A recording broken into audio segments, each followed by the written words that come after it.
Welcome to On My Way to Wealth, the podcast where busy Gen Xers can learn financial tips as they navigate life on their way to wealth. And now, please join your host, Luis Rosa. This episode is brought to you by Latin Excellence. Visit latinexcellence.com. That's Latinx, CELLENCE.com or latinxmovement.com to learn more and shop our merchandise. You are excellence. Hello, everyone. Welcome to another episode of On My Way to Wealth, Women's History Month edition. My name is Louis, and I'm your host. Today, I have a great friend of mine. She is the CEO and founder of Advisor Business Solutions based in Long Beach, California. Try not to be jealous. She's a strategic business management specialist with over 20 years of experience providing business solutions and marketing strategies for financial services, government agencies, nonprofits, and small businesses. Her team specializes in guiding financial services firms, small businesses, and health and human services agencies primarily looking to hire staff, increase revenues, or develop multicultural training and outreach campaigns to underserved communities. She is passionate about bringing more diversity into each area of her business, helping women and people of color seeking opportunities to access next-level jobs, find new business partners, or identify successors to business owners. She focuses on being a trusted advisor for business consulting, succession planning, financial services, recruiting, and marketing strategies. She has also partnered with the BLX Internship Program, which is near and dear to my heart, to provide the program with program management for matchmaking over 50 financial planning firms managing $70 billion in assets under management with Black and Latinx college students and career changers throughout the United States for paid summer internships. And without further ado, Suzanne Lawrence. Welcome, Suzanne. Thank you so much, Louis. It's a pleasure being here. Thank you. I appreciate you taking the time because I know you're super busy, especially now with the BLX Internship Programs. We'll get a little bit into that a little later so that people can learn about it and Absolutely. Know how important you are to the program and us. So before we get into all that stuff, we just want to get to know you a little bit more. So tell us a little bit about your background, upbringing, and so on. Absolutely. I'm happy to share. My background actually started in New York. I am a native New Yorker. I went to college there and I decided to move to Los Angeles. But while I was in New York, I actually started my career in the banking operations area and worked for a small bank for a few years and really started getting an introduction into numbers and calculations and making sure there's accuracy. And when I moved to Los Angeles, I got a position in a large brokerage firm. And that's actually where I got my introduction to working more in a client-facing role. I really enjoyed learning the aspect of working with high net worth clients, and I got licensed and really had a fantastic introduction into working in the field of investments as well as client servicing. And after I moved from that position, I started working with an investment management firm that was focused on investments in Asian markets. Oh, wow. And I was the vice president of marketing. And my role actually covered training investor services representatives who were answering calls to people who were interested in investing in our mutual funds. I also was responsible for creating websites and marketing content for the company. And the third area was to work with advisors. So I was responsible for contacting the portfolio managers who were based in Hong Kong, London, and Cape Town, who were going out and researching all the companies, and I would find out what was going on economically, politically, and socially, and put that in the form of content, whether it was in newsletters or putting information together for conference calls. I had 200 independent advisor and RIA relationships that I was responsible for providing updates on what was happening as they were looking to allocate their investments in international. And that was really an exciting time. After about 10 years, the company was bought out. There was a merger. And I was receiving calls from several of the RIA firms asking what I was going to do. And I said, I suppose I'm going to find another job and, I'll figure it out. And over a dozen companies actually asked if I would do consulting with their firms. So that's how it all started. And I ended up signing them up and deciding, I think I need to give my consulting service a name, and I'll call it Advisor Business Solution. That's amazing. So it's a blessing in disguise there, huh? Absolutely. I was not, searching to figure out what kind of entrepreneur, I wanted to be. It just really came to me. And I knew how important it was to, maintain these relationships. So I decided to, just start, and we ended up working on different, projects with, developing websites, marketing materials, helping people with how to get in front of high net worth prospects, and giving them ideas with seminars and lunch and learns and putting those together. And really had, 12 different types of ways that I was helping them. And it was very exciting. Yeah, that's pretty unique set of skills there too, because it's kind of like, there's not like, you don't go to school for that specifically, right? It's like you created your own niche within an industry. That's pretty cool. It really, like I said, it all, just kind of came together, and it came to me that I had a lot of information that I could really pull from to be able to help with so many different types of ways that companies were looking for help and support. So that was really how I started with the financial services niche. And then I grew it from there.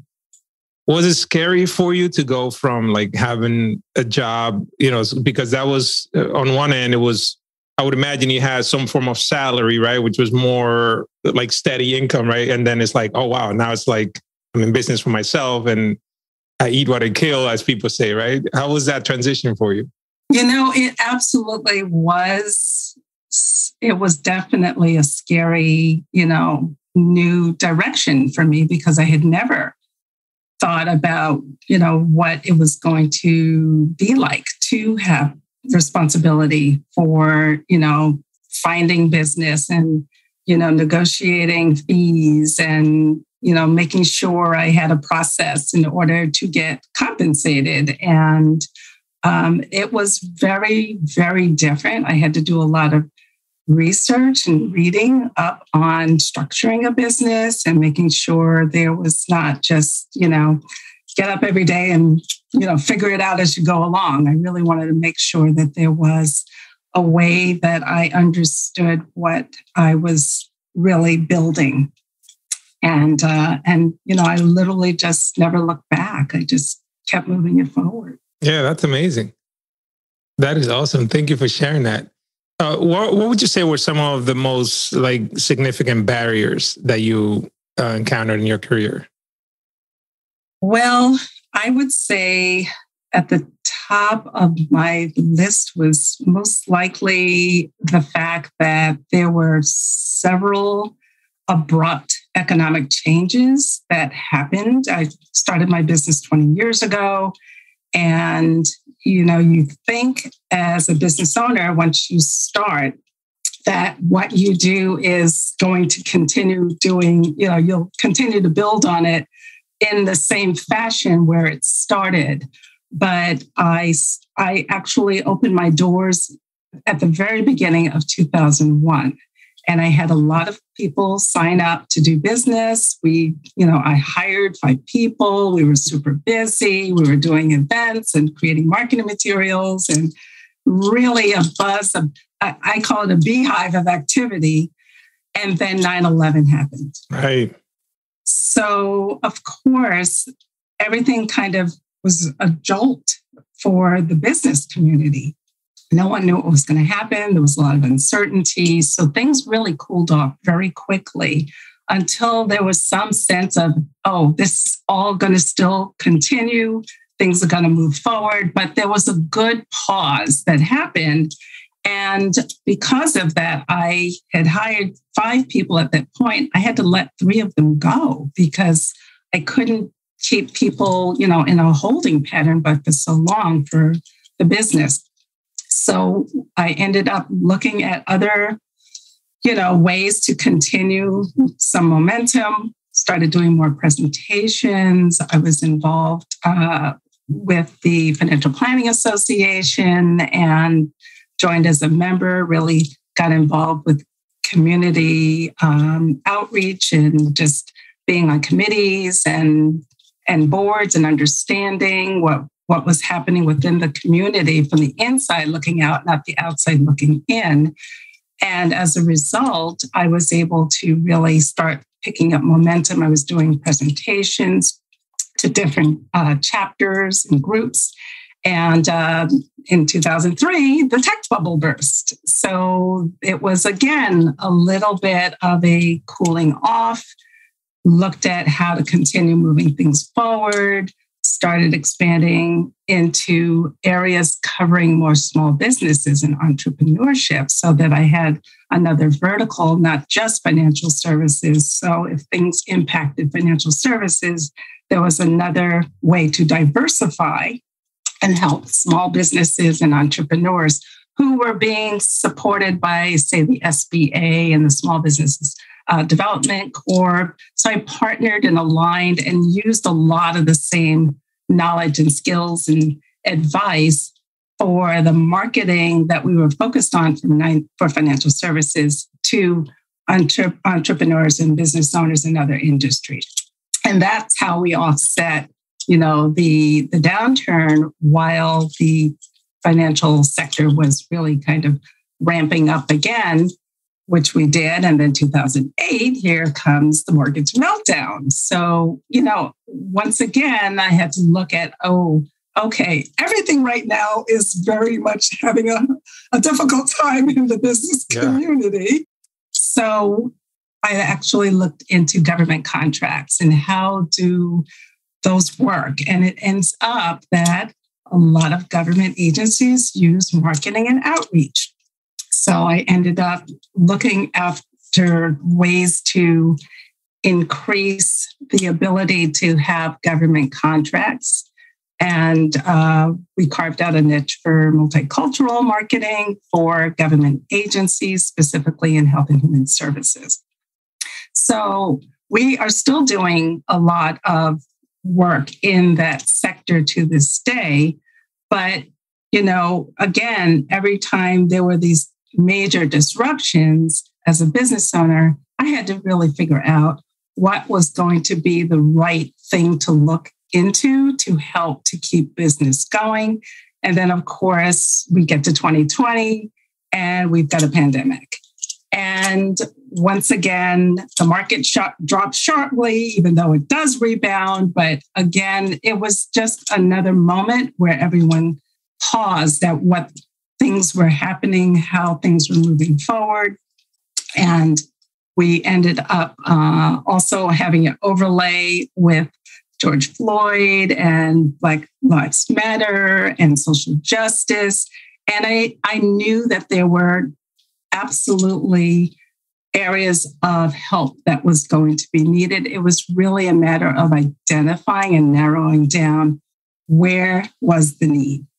So we were really, really looking now at helping with diversity, helping with adding, more information to help companies understand this space of having more diverse staff, more diverse teams. What are some of the issues? What is important?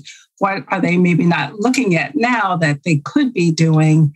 And then started really working a lot more in more helping with diversity hiring and training and giving, advice to companies that really just had not been in that space in the past.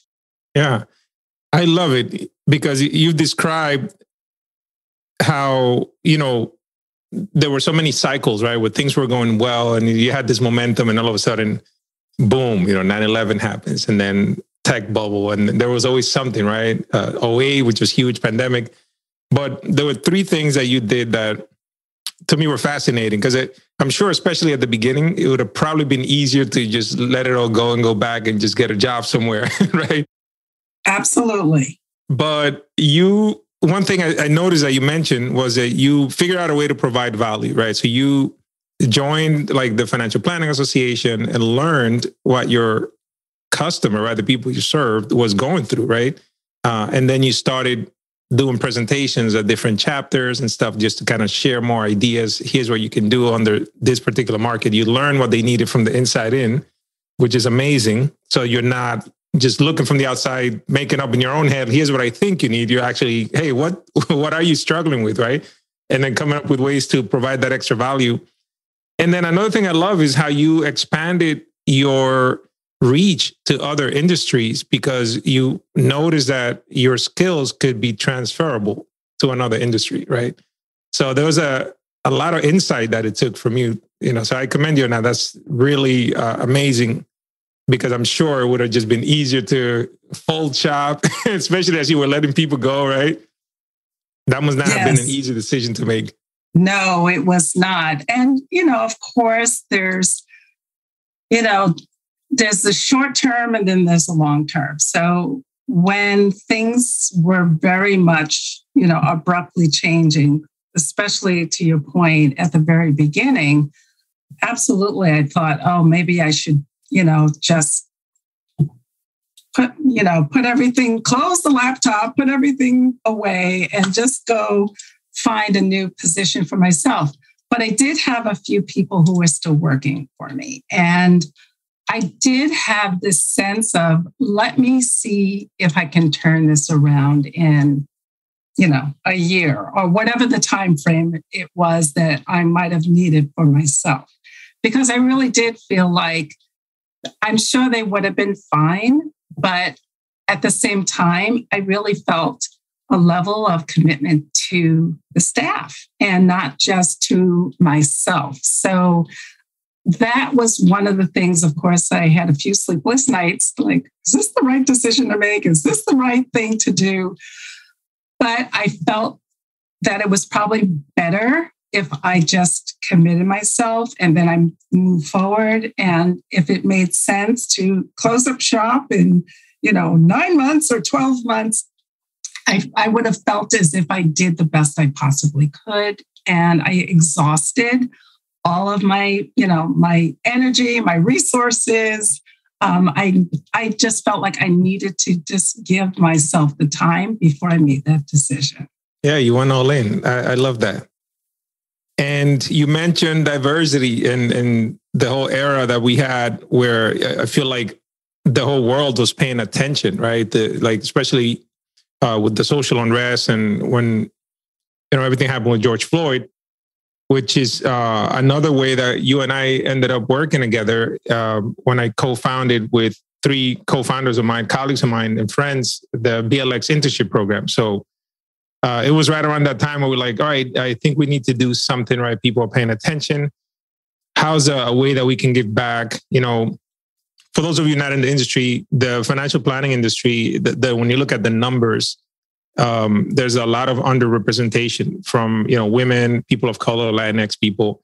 The numbers are so small, compared the Blacks and Hispanics make up just slightly over 4% of all certified financial planning professionals in the country. It's a very small number, and it doesn't match the population of the United States. So we created this program called the BLX Internship Program, which you can learn about blxinternship.org, and I'll put a link in the show notes as well. And we came up with this idea: why don't we do this internship program where we have more people of color come into the industry in a meaningful way, where it's truly being exposed to what financial planning is like, as opposed to like selling products, right? And then also we identify some of the barriers that we felt that some of us had gone through as well. It's like, well, money is one. I think some of us couldn't afford to not work and have this free internship over summer just to have it on our resumes. So we're like, well, we're going to require the companies to pay a minimum of $15 per hour for 15 hours a week for 8 weeks during the summer, which is really not a lot. It's not a big ask. And then we started the program, right? And we had no idea, right? We've never opened a program like this before. This is all from scratch. It's now a 501c3 organization. So if people want to support, they can go to blxinternship.org as well and donate. Doesn't necessarily have to be a financial advisor. So there's many ways to contribute. But we were so blessed to be able to have you step in and just volunteer your time, your expertise, your team as well, and just help us figure out a way to have the firm's needs met as well as the interns, and then provide a matching as well as training. I mean, we didn't even know what we didn't even know. You don't know what you don't know, right? Yeah. So it was just amazing that you had already, like, the past 20 years built all this experience in our industry, right? And then be able to just step right in and be like, yeah, like, let's build this program from the ground up, So thank you very much for that. I don't think I'll ever get tired of saying thank you to you for doing that. And now we're in the second year, and we've had really good success placing interns, people who ended up getting jobs after that. And we just keep getting bigger now, getting corporate sponsorships and all that. So tell us a little bit about some of the stuff that you have done behind the scenes with the program, so that, listeners know how you've helped just the program get more people of color and women into our industry. Certainly. I really, as you know, am passionate about, what the whole BLX initiatives are and how to really help impact the industry. What can be done to help bring more energy, ideas, into more of a culturally inclusive mindset for a lot of the firms, and as well as preparing the college students or career changers with what to anticipate with working with these firms, because they never had experience in this space before. So what I really felt was going to be really critical is to offer for anyone. First of all, we knew when we were looking at helping you with the firms and matching them up with interns, we knew we needed to talk to everyone. We could not just, assume that this firm on paper is going to need to talk to. Here's a resume, and let's see how that works out. We knew we had to talk to everyone, so we did. And there were some small solo firms, planners, up to very large enterprise financial planning firms that have offices nationwide. And so they were really different levels of understanding of what it meant to even have an intern. Many firms hadn't done it before.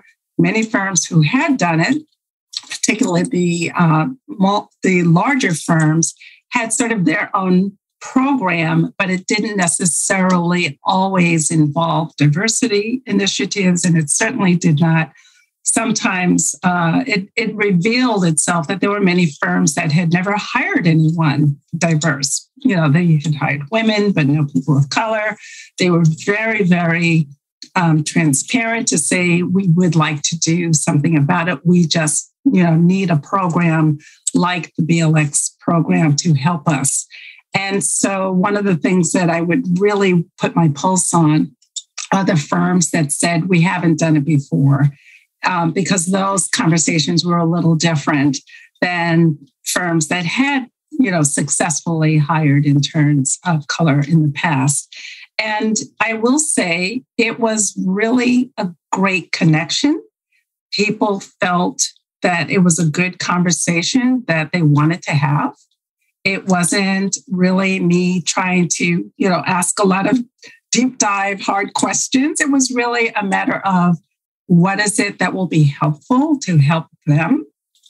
And even giving some understanding that this is not only a first time where they're reaching out for a diverse candidate, but it was going to be remote because the offices were closed, so everything was going to be on Zoom. And, I really wanted them to understand there's sort of different dynamics here. We want this to be successful.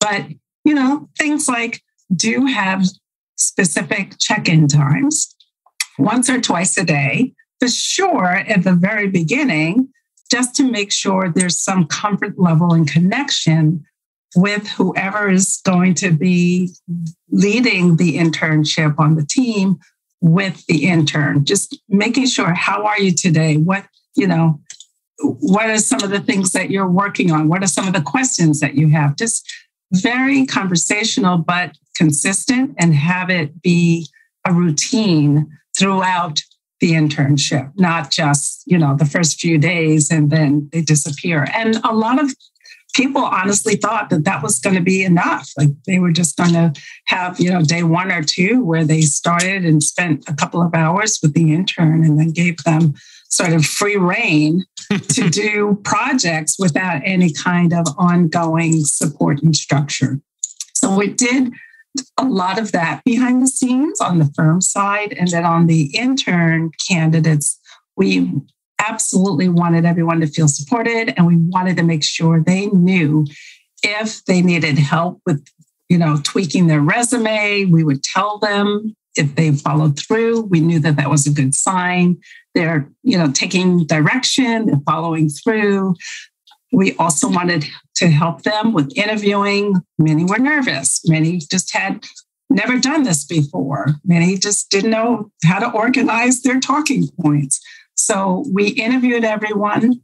I had a team of people just interviewing the interns while I was interviewing the firms, and another colleague was interviewing the firms.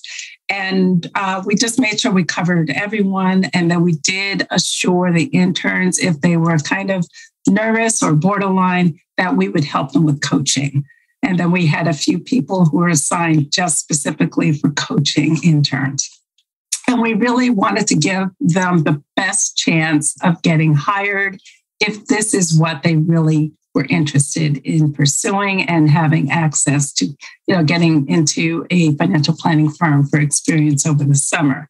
So there was a lot of additional layers, if you will, of support, whether it was the firms or whether it was the interns behind the scenes before we did the matchmaking. And even during the matchmaking, we just kept our pulse on what's the feedback. Are there, any things that you can help us to understand? Were there glaring challenges? Did things go well? We just wanted to make sure that if there were adjustments that could be made along the way, that we were making them. Yeah. And those were a lot of things that we didn't even think that we, needed when we started this whole thing. It was just more like, all right, let's just get people into internships. But there's so much more layers, right? So many more layers to it, which was just amazing how you just took this thing that had never existed before, right? And just were able to create a program around it that's organized and structured. And we just continue to grow and evolve based on the feedback that we're getting, which is great. So we continue to just get bigger, get more interest from companies and interns and corporate sponsors and donors and stuff. So it's been great. I'm super excited about it. It's a cause that's very near and dear to my heart. So, very good. Yeah. So, and I will just, I'm sorry. I would just mention one other quick thing. So currently, as we're still matchmaking and we're really looking at how to make sure that all of the people who are still interviewing with the firms, that get secured, I actually started reaching out to the interns who were hired from 2021 after the summer program and who were offered full-time positions. I started reaching out to them earlier in March, and now they're scheduling Zooms with me so that I can see how things are going at this point. And I had a couple of meetings in late February, and I've got several more that are lined up that are coming up in the next few weeks, because I would like to know, for everyone who did get a full-time position offered, or even if it was a part-time position, I'd like to just hear it from them directly. Here's what's happening since, they were hired. So yeah, that's a great idea. It doesn't end with the internship. No, and honestly, it's all going to add into, well, what more can we be doing for the program to help continue support for the interns, even when they do get hired? Yeah, no, I love that. See, that's why you make the big bucks. You got the foresight. Just anticipating, right? What's next? That's just amazing. So thank you so much for that. I look forward to hearing the feedback from those people that were hired. Absolutely. I wanted to ask you, since it's Women's History Month, and you have created your own niche in an industry. You have serviced people in other industries as well as a result, government, small business owners of other industries and nonprofits and so on. What are some of the barriers that you see today for female leadership, and how can they overcome them? Well, I would say there are quite a few, but where do we start? Right, exactly. Is that a 2-minute answer or is that a 20-minute answer?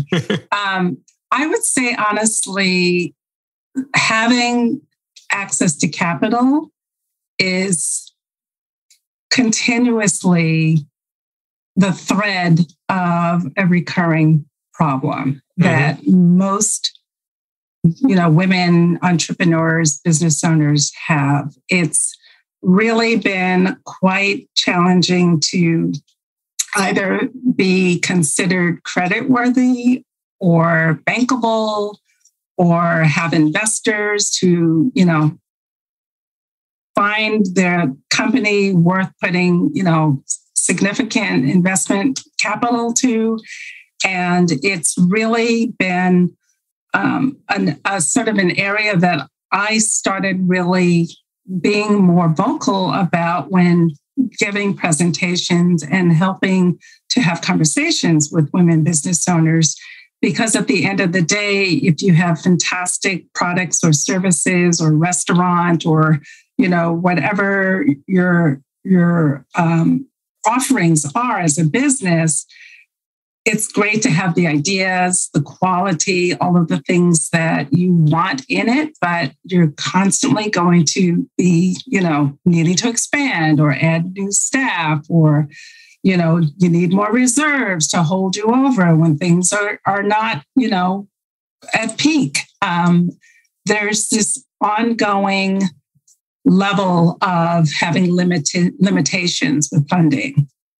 So one of the things that I think is really important is to have someone like yourself, a financial advisor who can be a go-to person on the team to say, this is where I am in my business and what are some of the things that could help give them the guidance and the advice as far as the numbers are concerned. What are the deductible items? What are the cash flow issues? What are the perspectives of projections? And, just more looking at the numbers and helping women to embrace the numbers, because that's often not a warm and fuzzy part of doing business.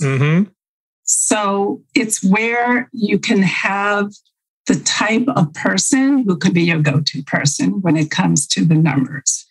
And that really is not just at tax time. That is not just when they're trying to get a loan. That should be an ongoing relationship, because the more that you understand the numbers, the more you can look at your business from a what are my financial needs perspectives and how do I get there? So you're still focused on the customer, you're still focused on the growth, but you have to focus on the numbers. So I would say having someone, a great, accountant, CPA, financial advisor, financial planner, banking relationship, those are really going to be very, very helpful for women entrepreneurs, business owners to go to the next level. And of course, the other item that I wanted to share is work-life balance. there's a tremendous demand on women with how to make sure that you're taking care of your family, you're taking care of the priorities at home, childcare, activities that women have to pick up their children, after school, or take them to whatever, sports or whatever doctor appointments, someone's sick. There's constantly this, it's really a daily juggle with taking care of your business or taking care of your job and making sure that the family is also taken care of. And of course, the pandemic just, catapulted everyone into a sense of how do we manage this if children are out of school? How do we bridge the gap from temporary to going back to school for some sense of normalcy, and really having the ability to work in a hybrid environment or remote setting certainly is now much more favorable. We get calls all the time for women looking for the next job. They're at home. They finally figured out how to keep everything going. If they are working with a company that's at an office, a lot of times they just don't want to go back. And it's like our calls are up like 90% for remote work now. It's absolutely a real time issue. And a lot of the companies that we talk to who are hiring or looking to hire, they require people to be in the office. We let them know you are going to have fewer possible candidate options because you're being less flexible. If you open up, even if it's a hybrid, they can work 1 day from home or 2 days from home. You can still get your productivity out of your team, but we're now really in an era that women particularly are looking for more flexibility, men as well, but definitely women have this huge demand. Yeah, no, absolutely. And I've seen women I know as well, like you were saying, taking care of their immediate family in their household. And then they also have elderly parents as well. And that's been another layer of complexity, because now you're like in the middle, right? Taking care of both your young ones, your elderly parents, and trying to work or run a business. I mean, it's a lot of demands from every way. Absolutely. This is clearly, it's the sandwich generation, right. Where you're getting it from both ends, and you want to make it work, and you want to keep everyone, in a place where their needs are being met. But you are 100% right. There are so many, it's like compression, right? Where they're trying to still work and do their job and bring home, the income that's needed for the family household. But you've got the children that need to be taken care of, depending on their ages, even if they're teenagers. I mean, you still have, teenage, items that have to always be navigated. That's another conversation for another day.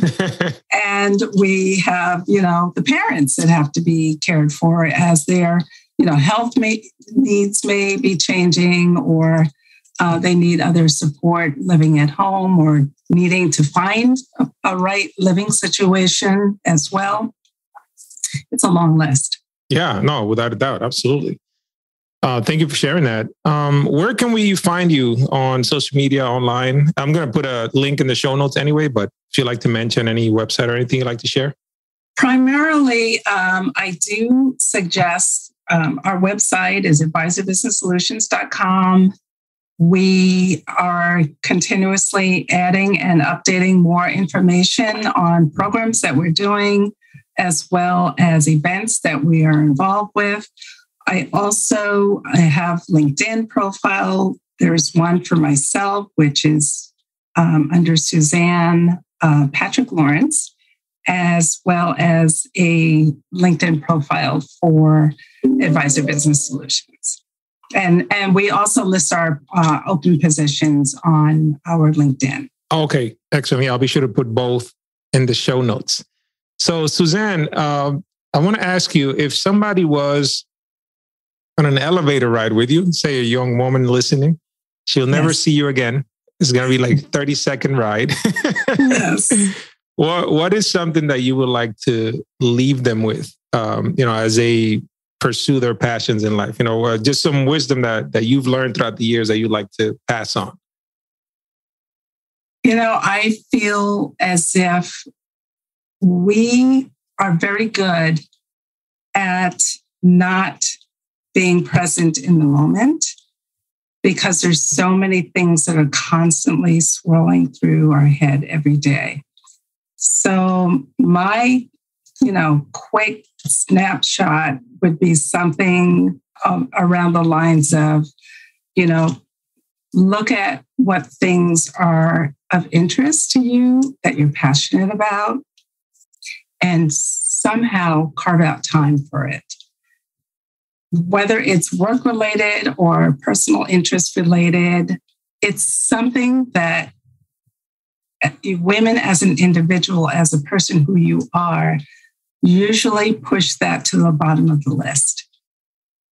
But when you have something that you can still have for yourself, that's bringing you joy. That's something that can help you to be fulfilled, even if it's only for a small amount of time. Because time will continue to move by and time moves fast. And you're not going to get it back.